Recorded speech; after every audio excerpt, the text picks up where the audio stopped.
కట్టలు కట్టలు. పట్టాభి గారు, ఇక్కడ ఒక చిన్న ప్రశ్న, ఒక చిన్న సందేహం కొంతమందికి వస్తోంది. 2024లో లిక్కర్ స్కామ్లో దాచినటువంటి డబ్బు ఇంకా 11 కోట్లు ఇక్కడే పెట్టేటటువంటి నిర్లక్ష్యం ఉంటుందా వీళ్ళకి అని, దాని మీద ఎలా? అంటే ఒకటి రాజేంద్ర గారు, ఇప్పుడు 3,500 కోట్ల రూపాయలు అన్నది సిట్ వారి ప్రాథమిక అంచనా మాత్రమే. ఓకే, దాదాపు 90,000 కోట్లకి పైగా క్యాష్ ట్రాన్సాక్షన్స్ జరిగాయండి లిక్కర్ షాపుల్లో. ఆ రోజున మీకు గుర్తుంది కదా రాజేంద్ర గారు, ప్రతి లిక్కర్ షాప్ లో కూడా no digital payment, only cash transactions. More than 90,000 crores cash transactions జరిగాయి. కాబట్టి మరి ఆ రకంగా వసూలైనటువంటి సొమ్మంతా మీరు ఇట్లా ఎన్ని చోట్ల దాచిపెట్టారు, ఎక్కడెక్కడ ఎన్నెన్ని పెట్టెల్లో సర్దారు, ఎన్నెన్ని కంటైనర్లలో సర్దారు, ఇవన్నీ కూడా ఒక్కొక్కటిగా బయటకు వస్తా ఉన్నాయి. It is just the tip of the iceberg Rajendra garu, just the tip of the iceberg. ఇంకా ఇంకా చాలా ఉంది. నాకు తెలిసి జగన్మోహన్ రెడ్డి ఈ దాచిన సొమ్ముకి చదపట్టకుండా మంచి పెస్ట్ కంట్రోల్ కంపెనీని కూడా మాట్లాడి ఉంటాడు ఈ పాటికి.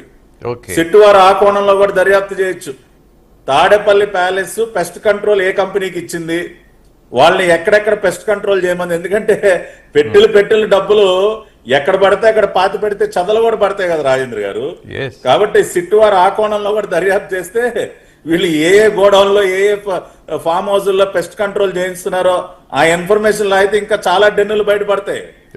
కాబట్టి ఇదంతా కూడా చాలా స్పష్టంగా రాజేంద్ర గారు విత్ ఎవిడెన్సెస్ సిట్టు వారు సేకరిస్తున్నటువంటి ఆధారాలను బట్టి ప్రజల ప్రాణాలని బలిగొని రాజేంద్ర గారు, ఇది not only about money, it is about lives, innocent lives have been lost. ఒక విషాన్ని తాగించి ప్రజల్ని చంపి డబ్బులు సంపాదించారు సార్. రక్తంతో తడిచినటువంటి సొమ్మది. ఎన్ని వేల మంది చనిపోయి ఉంటారు రాజేంద్ర గారు. 2019-24 మధ్య కిడ్నీల ప్రాబ్లమ్స్ తో, లివర్ ప్రాబ్లమ్స్ తో కొన్ని వేల మంది ఆ రోజున హాస్పిటల్స్ కి వస్తున్నారన్న డేటా కూడా మనం చూసాం. So it is not just a financial offence, ఇది ప్రజల ప్రాణాలని బలిగొన్నటువంటి క్రిమినల్ ఆఫెన్స్ ఇది. కాబట్టి ఆ కోణంలో కూడా ఖచ్చితంగా సిట్ దర్యాప్తు చేయాలని మేము భావిస్తా ఉన్నాం. ఇవాళ ఏవైతే డిస్టిలరీలు సబ్లీజుల పేరుతో వీళ్ళు తీసుకున్నారో అక్కడ ఈఎన్ఏ అనేది, అంటే ఈ లిక్కర్ కి తయారీలో అతి ముఖ్యమైనటువంటి ఈఎన్ఏ, దాని బేస్ అదేనండి. ఆ ఈఎన్ఏ తయారీలో నాసి రకమైనటువంటి రా మెటీరియల్స్ వాడి వీళ్ళు చీప్ లిక్కర్ తయారు చేశారు. దానివల్ల అనేక మంది తమ ప్రాణాలని కోల్పోయారు. కాబట్టి ఆ కోణంలో కూడా ఖచ్చితంగా దర్యాప్తు జరగాలి, జరుగుతుంది. ఆ విషయంగా కూడా జగన్మోహన్ రెడ్డి దీనిలో ప్రధాన ముద్దాయి. ప్రజల ప్రాణాలని బలగొన్నటువంటి ఒక క్రిమినల్ గా కూడా మనం ఈ రాష్ట్ర మాజీ ముఖ్యమంత్రిని చూడాలి రాజేంద్ర గారు. పట్టాభి గారు, జగన్మోహన్ రెడ్డిని ఇప్పుడు చేర్చగలిగేటటువంటి అవకాశం సిట్టు దర్యాప్తులో ఏదైనా ఆధారం దొరికిందని భావిస్తున్నారా? అలాంటి క్లూ ఏదైనా ఉన్నదా మీ దగ్గర? ఇప్పుడు అదే కదా, ఇప్పుడు వాసుదేవరెడ్డి నియామకానికి సంబంధించి ఆనాటి చీఫ్ సెక్రటరీ గారు తయారు చేసినటువంటి ఫైలు మార్చింది జగన్మోహన్ రెడ్డి, అవునా కాదా అంటే అవుననే చెప్తా ఉన్నారు. జగన్మోహన్ రెడ్డి సంతకంతో వాసుదేవరెడ్డి అపాయింట్ అయ్యాడు ఏపీ బ్యూరేజెస్ కార్పొరేషన్ ఎండీగా.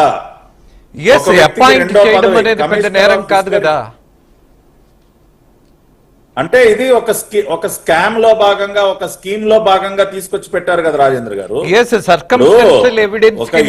పనికొస్తాయేమో గానీ ప్రధానంగా బిగ్ బాస్ అని ఒక మారు పేరుతోటి జగన్మోహన్ రెడ్డి మాజీ ముఖ్యమంత్రి మీద వస్తున్నటువంటి వ్యాఖ్యల మీద మనకి పూర్తి ఆధారం ఉంటే దాని గురించి మాట్లాడదాం. దానికే చెప్తున్నా రాజేంద్ర గారు, I'm answering to that question. Please. ఒకటి, కావలసిన వ్యక్తుల్ని జగన్మోహన్ రెడ్డి ఏరికోరి నియమించుకోవటం ఒకటైతే, రెండోది బాలాజీ గోవిందప్ప ఎవరైతే జగన్మోహన్ రెడ్డి గారి ఆర్థిక వ్యవహారాలు, భారతీ రెడ్డి గారి ఆర్థిక వ్యవహారాలు చూసేటటువంటి కీలకమైనటువంటి వ్యక్తి గోవిందప్ప బాలాజీ. అతను దొరికాడు. మొన్న మధ్యనే భారతీ సిమెంట్స్ కార్యాలయాల్లో కూడా సోదాలు జరిగాయి. గోవిందప్ప బాలాజీ నివాసంలో సోదాలు జరిగాయి. అక్కడ అనేక కీలకమైనటువంటి పత్రాలు బయటపడటం జరిగింది.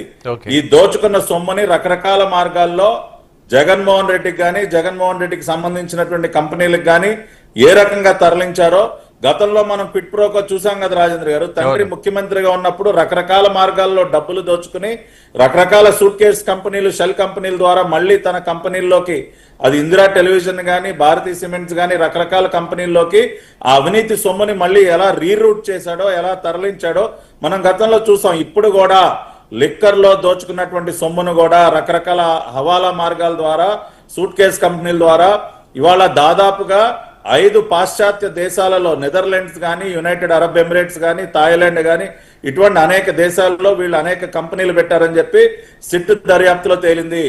ఈ సొమ్ముని రకరకాల మార్గాల ద్వారా విదేశాలకు తరలించి ఆ కంపెనీ ఖాతాల్లోకి తరలించి మళ్ళీ తిరిగి జగన్మోహన్ రెడ్డి ఖాతాల్లోకి ఏ విధంగా తీసుకొచ్చాడు అన్న దాన్ని ఇవాళ ఎన్ఫోర్స్మెంట్ డైరెక్టరేట్ కూడా దర్యాప్తు చేస్తా ఉంది. ఆల్రెడీ జగన్మోహన్ రెడ్డి గారు సిబిఐ దాదాపు 11 సిబిఐ కేసులు, 7 నుంచి 8 ఈడీ కేసుల్లో ప్రథమ ముద్దాయి. ఈయన గారికి ఇటువంటి వ్యవహారాల్లో మంచి ప్రావీణ్యత ఉంది. ఇవాళ ఎన్ఫోర్స్మెంట్ డైరెక్టరేట్ కూడా ఆ కోణంలో దర్యాప్తు చేస్తుంది. కాబట్టి ఖచ్చితంగా ఎప్పుడైతే గోవిందప్ప బాలాజీ దొరికాడో, ఎప్పుడైతే భారతీయ సిమెంట్స్ కార్యాలయాల్లో కీలకమైనటువంటి డాక్యుమెంట్స్ దొరికాయో, ఆధారాలు దొరికాయో, ఇవన్నీ కూడా బిగ్ బాస్ కి తెలిసే, బిగ్ బాస్ కి లబ్ధి చేకూర్చడం కోసమే, బిగ్ బాస్ యొక్క ధనదాహాన్ని తీర్చడం కోసమే జరిగింది అనటానికి ఇవాళ అనేక ఆధారాలు ఉన్నాయి. వాటి ఆధారంగానే భవిష్యత్తులో చర్యలు కూడా ఉంటాయి రాజేంద్ర గారు. ఎస్, దీని మీద కొంతమంది న్యాయ నిపుణులను సమాచారం సేకరించడం జరిగింది. వ్యక్తిగతంగా నేనే మాట్లాడాను. వాళ్ళు చెబుతున్నది ప్రధానమైనటువంటి విషయం. పట్టాభి గారు, మీరు కూడా దీన్ని సీరియస్గా ఆలోచించాలేమో. ఎక్కడైనా డబ్బు రికవరీ అయినప్పుడు వీళ్ళకి సంబంధించింది అన్నది ప్రధానమైనటువంటి సాక్ష్యం అవుతుంది. ఎక్కడ ఎవరెవరి పేర్లో చెప్పి ఎవరెవరో ఏదో చేస్తే, మీరు అన్నట్టు వాసుదేవరెడ్డిని ముఖ్యమంత్రిగా ఆయన అపాయింట్ చేశాడు అనుకుందాం.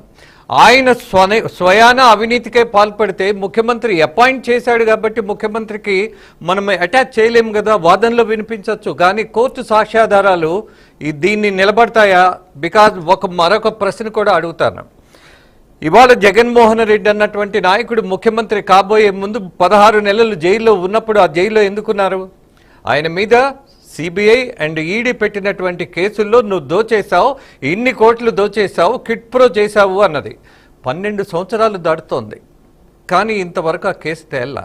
ఇవాళ లిక్కర్ స్కామ్కు సంబంధించి గత ప్రభుత్వంలో వాళ్ళ ఒక పాలసీ మేరకు తీసుకున్నటువంటి నిర్ణయాలలో కొంత డొల్లతనం ఉండొచ్చు, కొన్ని ఫెయిల్యూర్స్ ఉండొచ్చు, కొన్ని ఇబ్బందులు, అలాగే జనం ప్రాణం పోయి ఉండొచ్చు, what ever it may be. But కోర్టుకు కావాల్సింది సాక్ష్యం కదా పట్టాభి గారు. ఎంతవరకు మీరు అన్నటువంటి బిగ్ బాస్ గానీ రాజేంద్ర గారు మీరు అడిగినటువంటి ప్రశ్నకి ఇప్పుడు ఢిల్లీ లిక్కర్ స్కామ్ చూసుకుందామండి. ఢిల్లీ లిక్కర్ స్కామ్ కేజ్రీవాల్ ముద్దాయిగా ఎందుకు పెట్టారంటే పాలసీ మార్చాడు. కొంతమందికి అనుకూలంగా పాలసీని మార్చిన నేరానికి ఇవాళ ఢిల్లీ లిక్కర్ స్కామ్ లో కేజ్రీవాల్ ముద్దాయి. ఇవాళ ఏ స్కామ్ కైనా, ఏ రకమైనటువంటి దోపిడీకైనా ఆ దోపిడీకి సంబంధించి ఎవరి ప్రభుత్వ హయాంలో జరిగిందో, ఎవరైతే దానికి అనుకూలంగా ఎటువంటి నిర్ణయాలు తీసుకున్నారో, ఎటువంటి పాలసీలను మార్చారో, ఎటువంటి వ్యక్తులను తీసుకొచ్చి కూర్చోబెట్టారో, వీటన్నిటినీ కూడా ఆ స్కామ్ లో భాగంగానే చూస్తారు. ఇవాళ జగన్మోహన్ రెడ్డి కూడా ముందుగా ఏం చేశాడు? ఉన్నటువంటి పాలసీని మార్చాడు. ఉన్నటువంటి పాలసీలను మార్చి రాష్ట్రంలో ఉన్నటువంటి దాదాపు 3500 మద్యం దుకాణాలకి యజమానిగా మారాడు. ఆ తర్వాత కావలసినటువంటి వ్యక్తుల్ని తీసుకొచ్చి కీలకమైనటువంటి స్థానాల్లో కూర్చోబెట్టాడు. ఆ తర్వాత డిజిటల్ పేమెంట్స్ విధానానికి స్వస్తి పలికాడు. ఆ తర్వాత మాన్యువల్ సిస్టమ్ లో ఆర్డర్లు ప్లేస్ చేసే విధానానికి శ్రీకారం చుట్టారు. అదే కాకుండా ఇవన్నీ ఈ రకమైనటువంటి ఎవిడెన్సెసే కాకుండా ఇవాళ దోచుకున్న సొమ్ము జగన్మోహన్ రెడ్డికి సంబంధించినటువంటి కంపెనీల్లో కానీ, అతనికి సంబంధించినటువంటి వ్యక్తుల ఖాతాల్లో కానీ చేరినటువంటివి ఇవాళ ఆధారాలు బయటపడుతున్నాయి కదా. జగన్మోహన్ రెడ్డి మాజీ ముఖ్యమంత్రి